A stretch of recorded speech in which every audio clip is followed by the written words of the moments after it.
Hey guys, Dib the Awesome here, and welcome to another Monster Legends Guides. Today we are going to be talking about Firelequin. Now, there is a number of reasons why I'm actually doing this one for my next guide. One is I am actually an actor, and I actually like I like the design of this monster. It's really nice. Uh, Overall, it looks like a really cool monster from juvenile to adult. I'm a theater person. I love these kind of monsters that reference theater and stuff like that. Another reason is people really shit on this guy, and all for the wrong reasons. And people don't realize that just because he's not like it's the whole deal with Lord Mammoth. Just because like, oh, this guy isn't fast or he doesn't have any deny skills, he's not a good water monster. He's good in his category.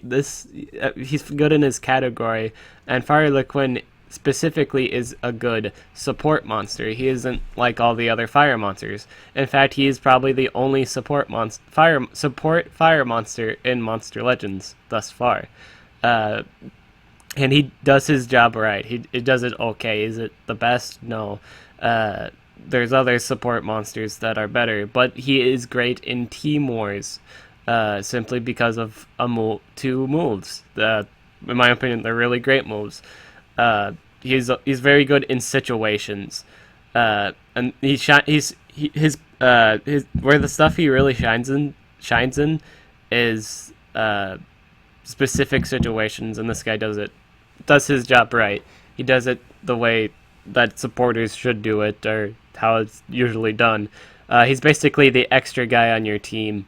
Uh, yeah, he's the extra guy on your team. You got your usually it's in my opinion it's a denier, attacker, and a buffer. That's your main bread and butter for every comp, or two damage dealers and a denier. Personally, I like a buffer slash support instead of another attacker, but at times I may do double attack for some reason. I think a buffer is really all like buffers should be the extra guy should be like another denier or a buffer or just something that causes status. Like it's the extra guy. He's there to help out and make sure your like attacker doesn't die, or to give your attacker a buff so the attacker can end the game quickly. Because the thing with this game is that's the attacker really is your main source of damage, your main one-shot killers, and if they have the 2 damage buff, then you're good. I mean, like if you have double damage, you're good because everyone always runs speed runes, or they're always like looking to get the first turn. Like nobody ever runs life runes. Nobody, and that for that because no one ever runs life runes, then this is a then double damage is always good because you're always gonna zero KO, one hit KO monsters that don't run a life rune, that aren't prepared for the situation, and this guy really shines when they don't take advantage of those situations. Looking at his power is 2,761. His power is not great. It's terrible. People shit on this monster because of that. Just simply because his attack isn't high. Yeah, that his attack does not matter. In fact, you after like maybe a turn or two, like you'd honestly don't even. He doesn't even need to worry about attacking much because your damage dealer should have done most of the damage at the point where the match ends.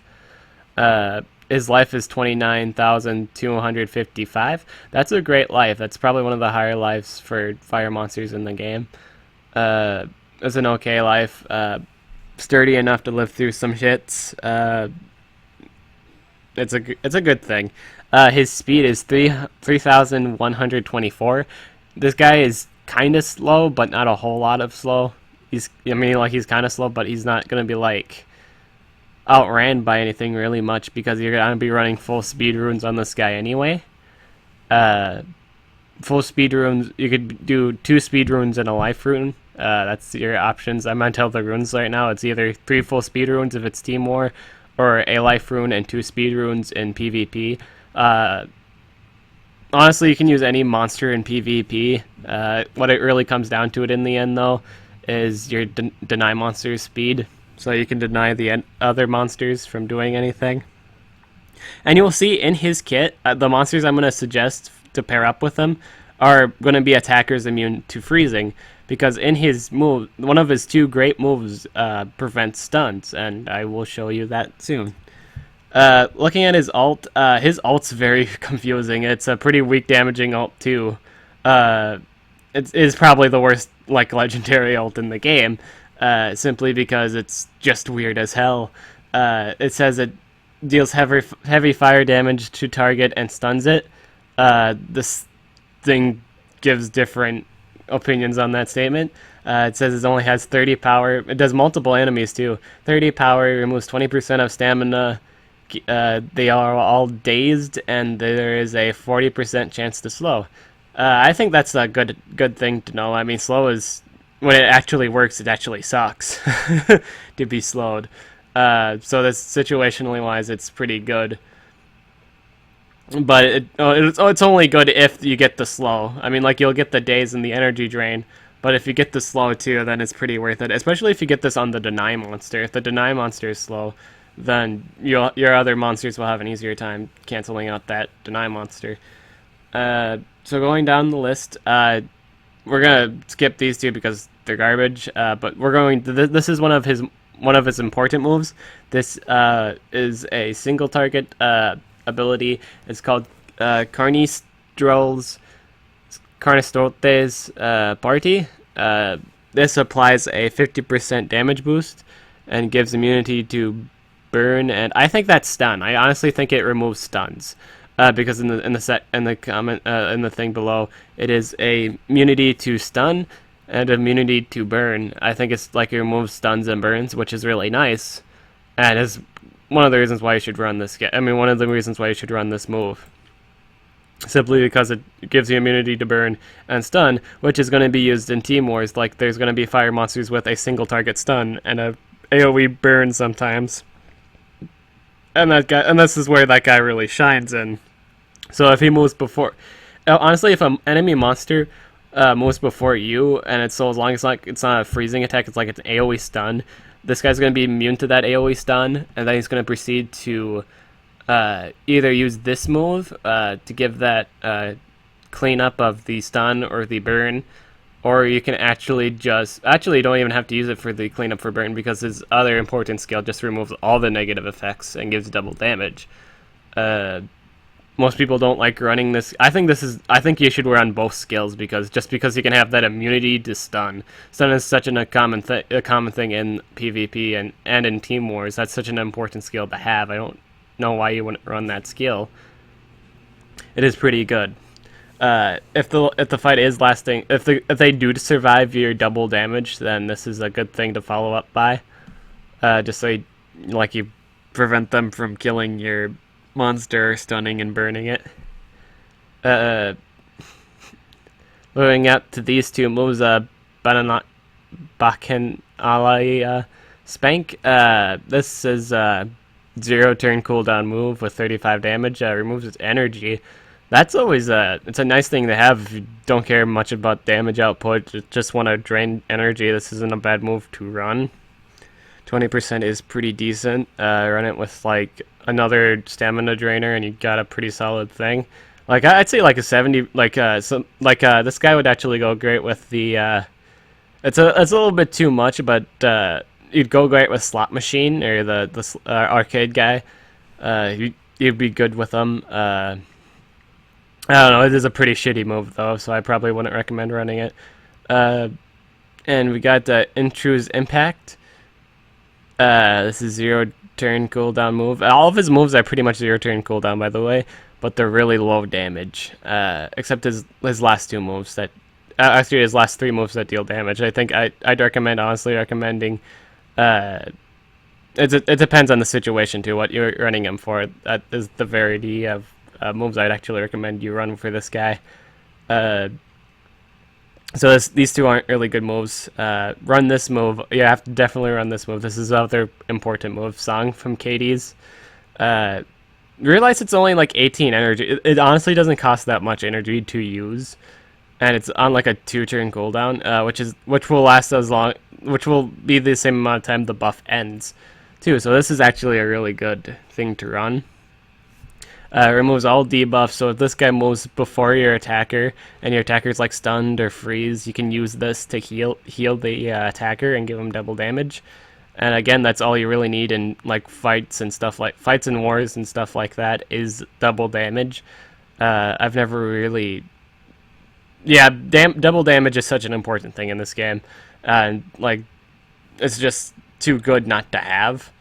Like, that's why Lux is such a great support, because she gives double damage and precision. This is like this is a different version of that. Instead of like precision, it removes debuffs, which is really nice, because Lux can't do that. Lux can't, besides her AoE removal, and like, yeah, this guy's like a mini Lux, except it's differently run. He's not a bad monster. People shit on this guy just because of his stats. He's not a bad monster. He's really good. So we got his special move, his 55 damage special move. You can run this. This would be a good neutral damage in Team Wars, but again, if the match lasts as long at that point, that's weird. You would usually just pair this guy up with an attacker, and usually the double damage is enough. The double damage from your attacker is enough to wipe out the enemy team with the AoE and stuff. What's not? This guy would go great with like Super Dan or Lord Mammoth, simply because of the AoE special damage. It's such a strong thing to hit by. You can run the this whack move.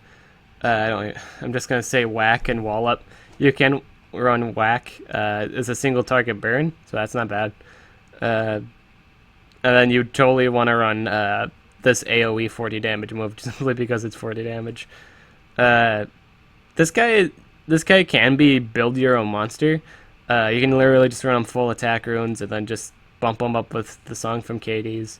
Then the blow. You can use your blow move to deal a shit ton of damage, but he's not the best. Again, he's not really an attacker. He's more so a buffer. So just run him as a buffer. You can run him as a full-on speed buff, or one life to make him a tanky buffer. And this guy gets a lot of bad reputation. He's not a bad monster. There are worse legendary monsters than this guy. He's not an attacker, because most fire monsters are attackers, and this guy is just a supporter. He's a fire supporter. You won't see him in Team Wars. First, another thing. Like, honestly, if you get this guy, use him for build him for Team Wars. Don't use him for PvP, because there's a lot of things better in PvP. There's more broken things more broken extra guys in PvP than there are in Team Wars. This guy's great for Team Wars situations when you're attacking. Don't use him for defense. Use them for when you're attacking, so you can give your buff to whatever monster you please, and you will have an alright game. This guy is actually pretty good for securing coins if your attacker is really high on end and damage. And that is about it for this monster guide. Thank you for watching this video. I think this monster is really good. The only thing bad about him is of course, his damage. He doesn't deal a whole lot of damage. But again, he's not an attacker, he's a supporter. His ult's not a whole lot of great. I mean, it's not great at all, because it doesn't heal, it doesn't really do anything. The only time it ever does anything is if it actually lands the slow. Because daze is a pretty common thing. You see that on a lot of AoEs, like Lord Mammoth and Will Razorface. They both have a daze. It's just not a good ult, because it just does 30 damage. I think that's another reason why people shit on it. But this guy's really great. Thank you for watching this video. I'm Dib the Awesome. I'll catch you guys later.